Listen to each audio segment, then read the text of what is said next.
Si tu vis chaque jour comme si c'était le dernier, un jour tu auras sûrement raison. Vous êtes les meilleurs et on fait au mieux pour être à la hauteur. On a dépassé les 600 j'aime sur la deuxième vidéo de Steve Jobs. Cette troisième vidéo fait partie d'une série, donc si vous avez loupé la première histoire de Steve Jobs et la deuxième histoire, vous avez qu'à cliquer en haut à droite de l'écran pour regarder ces histoires. Cette vidéo-là va vous arracher le cœur. Steve Jobs va nous parler de la mort. Sortez vos mouchoirs.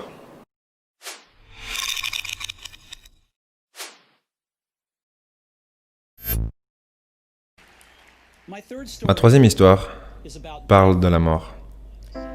Quand j'avais 17 ans, j'ai lu une citation qui disait « Si tu vis chaque jour comme si c'était le dernier, un jour tu auras sûrement raison. » Ça a eu un impact sur moi. Et depuis ça, pendant les 33 dernières années qui ont suivi, je me suis regardé dans le miroir tous les matins et je me suis posé la question suivante. Si aujourd'hui c'était le dernier jour de ma vie, est-ce que je voudrais faire ce que je m'apprête à faire aujourd'hui ? Et à chaque fois que la réponse était non, pendant quelques jours de suite, je savais que je devais changer quelque chose. Me rappeler que je serais bientôt mort a été l'outil qui m'a aidé le plus à prendre les grandes décisions dans ma vie.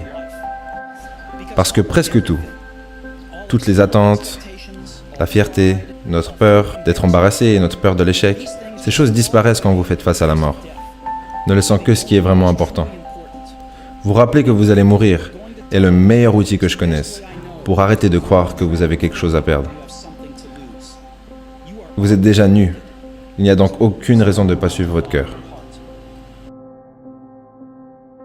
Dans le monde du développement personnel, on parle souvent de gratitude ou d'avoir des pensées positives, visualiser des choses positives. Et je pense que c'est bien jusqu'à un certain degré, mais des fois ça ne marche juste pas. Et dans ce cas-là, dans ces périodes-là, j'utilise ce que j'appelle le contraste. Et du coup, j'imagine les pires choses. Que ce soit la mort de mes proches ou ma propre mort. Et ce contraste, en fait, m'aide à retrouver cette gratitude. Et je pense que c'est une technique qu'il ne faut pas avoir peur d'utiliser. Ce n'est pas parce que vous pensez à quelque chose de négatif, ce n'est pas parce que vous ajoutez du contraste que vous allez forcément attracter ce négatif. Au contraire, des fois, ça vous permet de remettre les choses en perspective et de retrouver cette gratitude, en fait. Il y a environ une année, on m'a diagnostiqué un cancer. J'ai eu un scan à 7h30 le matin et on voyait clairement une tumeur sur mon pancréas.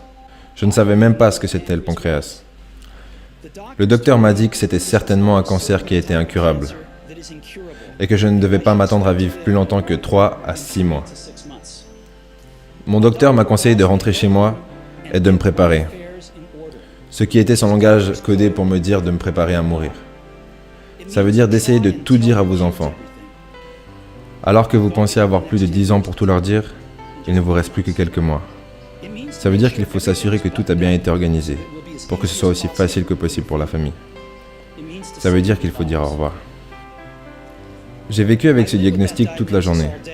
Plus tard ce soir-là, ils m'ont fait une biopsie et ils m'ont mis un endoscope au fond de la gorge, à travers mon estomac et dans mes intestins. Ils ont mis une aiguille dans mon pancréas pour obtenir quelques cellules de la tumeur. J'étais sous sédatif. Mais ma femme qui était là m'a dit que lorsqu'ils ont vu les cellules au microscope, les docteurs ont commencé à pleurer. Parce qu'il s'avérait que c'était une forme très rare de cancer pancréatique, qui est curable sous opération. J'ai eu l'opération, et heureusement, je vais bien maintenant.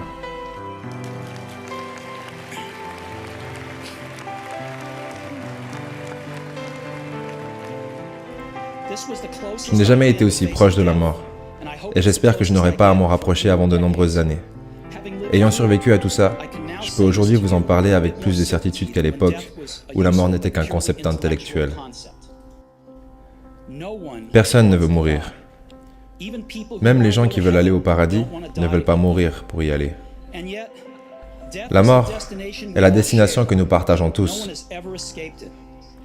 Personne n'y a jamais échappé. Et c'est très bien comme ça, parce que la mort est sûrement la meilleure invention que la vie ait créée. C'est ce qui permet le changement. Ça supprime le vieux pour laisser la place au nouveau. Aujourd'hui, le nouveau, c'est vous. Mais dans quelques temps, et assez rapidement, vous deviendrez le vieux et serez remplacé. Désolé d'être autant dramatique, mais c'est la vérité. Votre temps est limité, alors ne le gaspillez pas à vivre la vie de quelqu'un d'autre. Ne vous laissez pas piéger par des idéologies.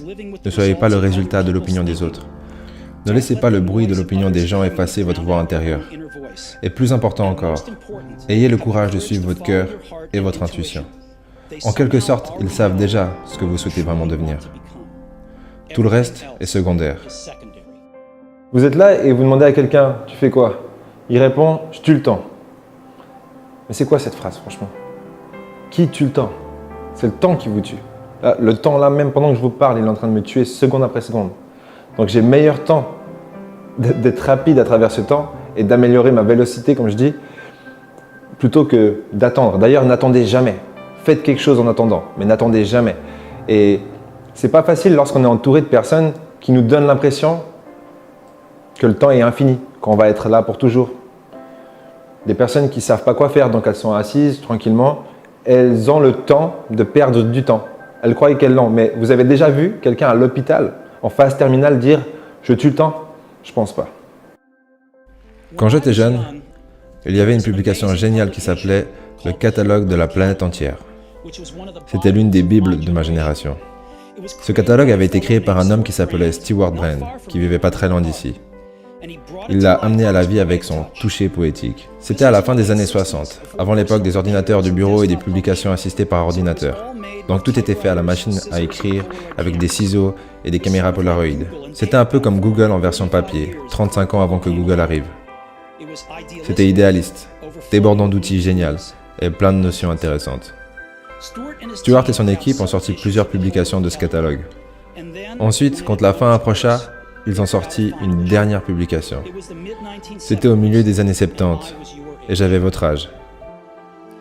Sur la couverture arrière de cette publication, il y avait une photo de route de campagne, tôt le matin. Le genre de route sur lesquelles vous pourriez vous retrouver si vous êtes un peu aventureux. En dessous, il y avait les mots suivants. Restez affamés, restez insensés. Ceci était leur dernier message lorsqu'ils ont arrêté. Restez affamés, restez insensés. Et c'est toujours ce que je me suis souhaité. Et maintenant que vous passez au niveau supérieur, c'est ce que je vous souhaite à vous. Restez affamés, restez insensés. Merci à vous tous, vraiment. Il y a encore quelques années en arrière, je courais tout le temps après le plaisir et j'étais malheureux. Et quand j'ai compris qu'en fait, je me suis plutôt intéressé à comment est-ce qu'on devient heureux, qu'est-ce que c'est ce concept de la vie, comment est-ce que je fais pour être heureux. Et j'ai lu quelque part, le bonheur, c'est d'en donner. Et ça sonne très cliché en fait. Mais dès le moment où j'ai compris ça et que j'ai agi comme un affamé pour trouver des solutions en fait, des méthodes pour donner un maximum de bonheur à un maximum de personnes, utiliser des méthodes de levier pour encore donner plus et plus encore. À ce moment-là, j'ai arrêté de chasser le plaisir et j'ai enfin trouvé ce qui pourrait s'interpréter comme du bonheur. Est-ce que c'est un acquis? Absolument pas en fait. Si j'arrête demain, si j'arrête d'être affamé demain et que j'arrête d'avoir cette forme d'inconscience qui me suit partout, cette inconscience qui me dit on peut tous le faire, je peux le faire, ils l'ont fait donc je peux le faire. Et si je le dis pour moi, vous pouvez vous le dire pour vous. Dès le moment où j'arrête de penser de cette façon, tout s'écroule. Donc c'est constant, mais c'est réel. Excusez-moi, quand je ne fais pas des vidéos, je passe mon temps à répondre à vos commentaires ou à vos messages directs sur Instagram et encore sur Messenger.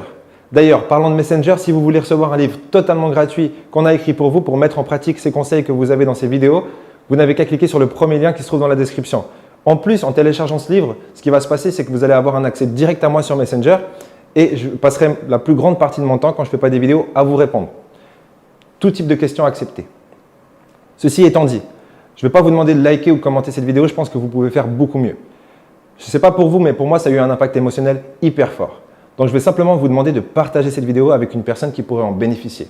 C'est aussi simple que ça. J'ai envie qu'on s'entraide les uns les autres un maximum et je pense que cette vidéo a quelque chose de fort. Et je suis sûr que vous connaissez une personne qui n'est peut-être pas au top aujourd'hui, qui pourrait en bénéficier. Ce sera tout. Je me réjouis de vous revoir. La chose la plus importante que j'ai apprise, si je pouvais avoir 18 ans encore une fois, j'aurais espéré que quelqu'un me dise que dans le fond, personne ne sait vraiment ce qu'il fait.